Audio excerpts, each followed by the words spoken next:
This recording will cover Chapter 4, which is Transition Planning for Adolescents with Disabilities. You will learn more, or you will hear more about this in Education 759, 762. Some of you may have taken that class, some of you may have not taken those classes yet. So we will hear more about that, or transition, as we go forward. So this is just kind of an introductory chapter, thinking about transition and how it relates to our students, to our adolescent students, right, as they're starting to finish high school. Okay, well, what comes next for these people? So what are we going to do with these students when these changes, this times of change is going to occur for these students? So there's some horizontal changes. Think about, kind of drawing the horizon, changes in family structure, illnesses, death, job changes, moving, new houses, stuff that a lot of people go through, right? Hopefully not all at once, but we do kind of, most of us will go through some of those changes.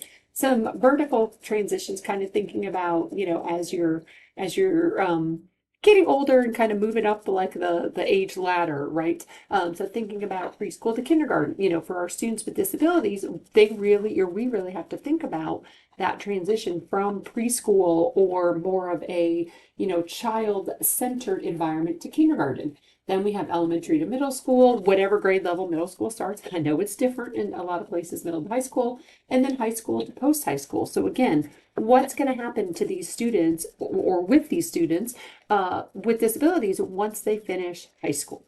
Okay, so we've talked about this in a couple of the other chapters, and also if you took 761 with me over the summer, we talked about differences between elementary and high school.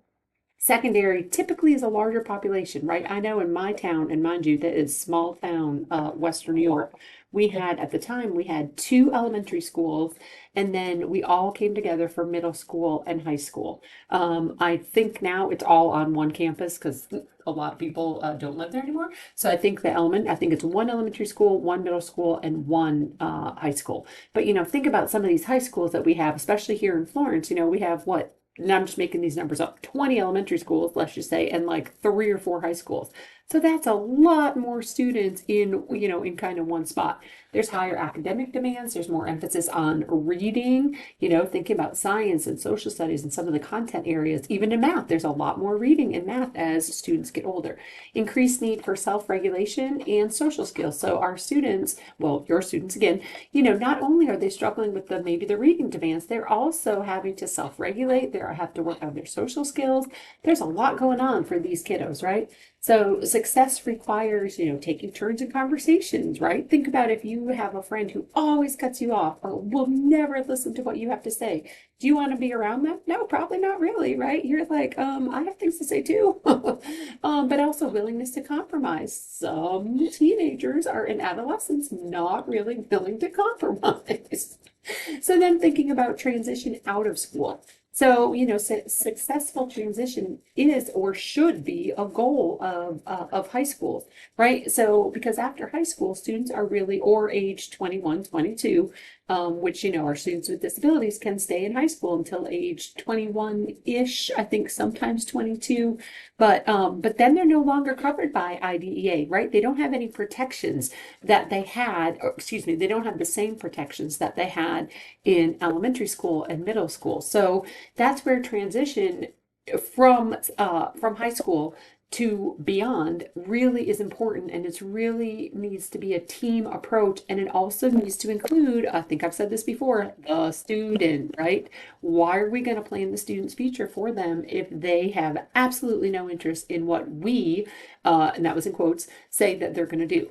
They will still have some protections from ADA and 504, but not as many as IDEA, okay? If you have students, and you're working with them to transition to college, make sure that they think about going to college and going to view or going to visit, it might be called the Testing and Accommodation Center or something like that. And if they have an IEP, they could go, here you go, here's the accommodations that I really need. And colleges should, although they don't technically have to, colleges should work with those students. So we really want to think about, as our students are getting older, student-centered planning, right? That's what we've been talking about, student-centered planning. Thinking about that final transition. Okay, you're going to graduate high school. You're going to be done with high school. What's next? What do you want to do? What do you need, you, the student? So again, a goal, our goal, your goal, I keep saying our, like I'm back in the K-12 classroom. I'm not. I know that I'm not. Involve and empower students. Students should, may, slash, I really feel should take the lead in their IEP development, especially as they get, 10th, 11th grade. Let them take the lead. Let them lead the IEP meeting, right? And I think in 759 we'll talk a little bit more about the student-led IEP meeting. But we also the adults need to accept those changes, right? In the past, the special ed teacher was the one in charge, right? I'm the one in charge of the IEP meeting, for better or worse. But now we really want the students to take the lead and to have their thoughts and their needs and their wants included. And again, that's that student-centered planning. So we want to make sure we're listening to the student, assist the student in developing a plan, right? Let's come up with a realistic plan for you, Georgia, to get out of high school. Okay, what's going to come next? Georgia is my dog. I think I told you all that. And then how are you going to work together to implement it? Really thinking, starting as early as even 8th grade, but definitely 9th grade, 10th grade, thinking about what the future might look like for this particular student and how you as part of their team are going to help them implement this plan. So 6 domains of adulthood, employment and or education. Some students might not want to go on to college. They might not want to go to a trade school. They might not want to have any more schooling, right? They just might want to go get a job. Okay, but they might need some help as to how to do that, how to apply for a job, how to show up, how to, have transportation, how to have relationships, all of those things, home and family, leisure pursuits, right? Especially for some of our students who might have some more challenges. Well, they shouldn't be denied the opportunity to participate in, an adult kickball league, if that's one in your town, or to participate in a community involvement cleanup day or a kayaking day down the river or something like that, right? There's also physical and emotional health, personal responsibility, money, and then also navigating relationships. So areas of transition goals should really focus on post-secondary education goal, a vocational or a job goal, again, employment, whatever that means for that student, and then post-secondary independent living goal. Some of your students are going to be able to live on their own, right? They're pretty high functioning, they're going to be able to live by themselves.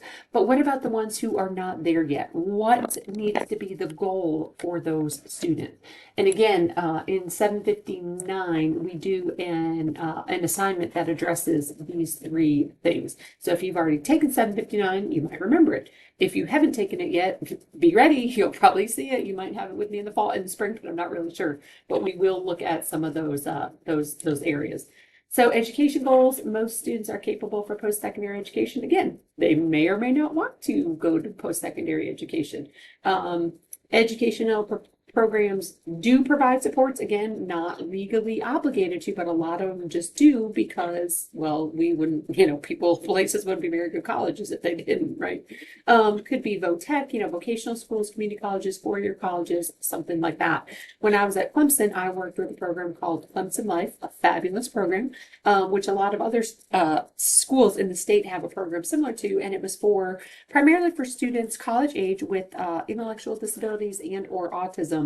And the goal was for them to have the same college experience as their peers. Did it look a little different? Yes. We had 3 students would live with one, I think we called them RAs, in the apartments, whether on campus or off campus. Did they go to classes? Yes, but a lot of their classes were led by, the Clemson Life faculty and staff, of which I was one of, and then included going to the fitness center, learning how to work out, learning how to take care of themselves, participating in like a miracle league type thing. I don't think that's what it was called, but it's a really wonderful program. If you are near, especially one of the larger universities, look into it. If you teach this age of students, look into, I know Coastal has it, and they might be called something different. Coastal, College Charleston, USC, Clemson, I think Winthrop, and maybe another one has a program like that. Francis Marion does not, unfortunately, but I would like to get it started in the next few years, but I don't know if it's ever going to happen.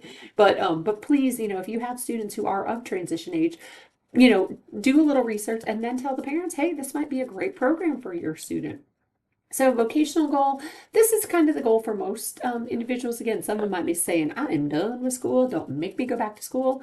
So they want to think about, okay, well, how can I get a job? How can I earn some money?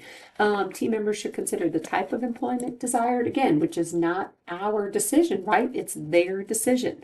Okay, and then post-secondary independent living. Not all students, again, I talked about this a minute ago, will need assistance with independent living, but some might. Some might need some training in daily living skills. Some might need help with leisure and recreation, or accessing public transportation, or is figuring out, hey, can I get my driver's license? Or, okay, who's going to take me to and from my job? So that's really where this goal comes into play.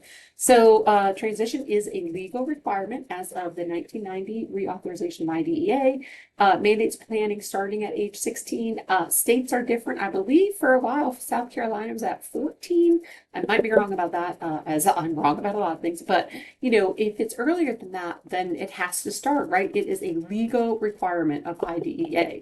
It does occur as part of the IEP process. The individual transition plan, or the ITP, must include measurable post-secondary goals related to training, education, employment, independent living, and then transition services needed to help students meet those goals. Okay, we have this goal in education. Well, how are we as the team going to help and ensure that the student meets this goal? Okay, transition assessment, ongoing process of collecting information. This is essential for developing the plan. In formal, informal assessments, and should really be comprehensive and thorough and kind of look at all aspects of that student. Purposes of transition assessment, well, figuring out their strengths, their needs, their struggles. Focus of study to attain goals, right? How are they going to achieve this goal? And it needs to include accommodation, supports, assistive technology, assistive devices, and then there's also something called a complete summary of performance document. Okay, the transition planning team, again, similar to the IEP team, right? But the student must be included, school personnel, special ed teacher, gen ed teacher, maybe school psychologist, maybe a principal, assistant principal, something like that, community personnel, parents or caregivers, who, if possible, and then specific individuals related to different need areas, like any post-secondary education programs. Again, maybe if you're up near Clemson and the student wants to go to Clemson, see if you can get a representative from Clemson Life to attend the IEP meeting where this takes place. So the transition plan is, again, part of the student's IEP, mandated. So the transition plan is mandated with the student's 16th birthday at the latest, right? It might even be earlier than that. Describe services related to social, academic, vocational successes, and based on future needs. Again, where does this student want to go? And that doesn't mean physically go necessarily. And what do they need to get there? Okay. And how are we as the IEP team going to help the student to achieve success, right? That's what we want. Transfer of rights is also something that comes into play. So students are deemed to be of an age of majority at about age 18 in most states. So that technically means, they can be in charge of their education, right? In the past, it's kind of the caregivers have to sign off at 18. That doesn't have to happen anymore. So again, or not again, but it could definitely be controversial for parents. Okay, so notification of change and preparation beginning 1 year prior. So that would be about age 17. You would want to contact the families and say, hey, your student's going to be of majority age, or of the age of majority in a few months, or, in a year. Let's start. Okay, you might need to scale back a little bit. So, controversial, but again, this is transition planning for adolescents with disabilities. You will learn more about this if you have not already. And that concludes chapter 4.